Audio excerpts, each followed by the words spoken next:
আসসালামু আলাইকুম। আন্তর্জাতিক মানবাধিকার সংস্থা আইন সহায়তা কেন্দ্র আশক মাদারীপুর জেলা মাদারীপুর।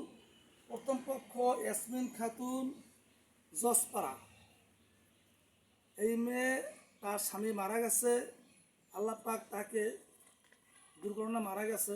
এখন তার শ্বশুরবাড়ি বসন্তপুর হাটজয়পুর এলাকা, রাজবাড়ী সদর। তাদের এলাকায় আমরা আইছি, দেখলাম আসলে এই বাড়ির যে ঘটনা সুন্দর। ওই যে আপনি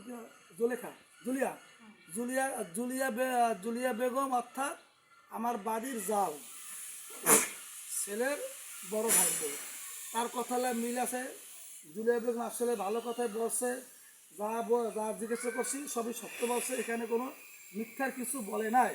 এবং তারা হচ্ছে মীমাংসা, আপনি মীমাংসা চান না সবাই, তারা হচ্ছে মীমাংসা, যাতে এলাকার লোকজন নিয়ে, সামাজিক লোকজন নিয়ে চেয়ারম্যানের মাধ্যমে, চেয়ারম্যান সাহেব খুব ভালো, তার মাধ্যমে সুষ্ঠু সমাধান, যাতে এই নাতি যাতে এই বাড়িতে আসতে পারে, একটা পরিচয় থাকে, ফুফু কাকি, হ্যাঁ, যাতে থাকে পরিচয়, যাতে জ্ঞান সৃষ্টি না হয়।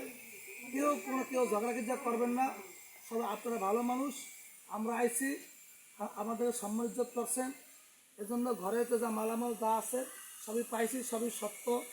একটা গাড়ি আছে, একটা গাড়ি বিক্রি করছে, শ্বশুর একটা চালায়, সে নিজে অর্জন করার জন্য, তার জীবনযাপন করার জন্য, আর বাকি মালামাল যার যার আছে তার তারিখ থাকবে।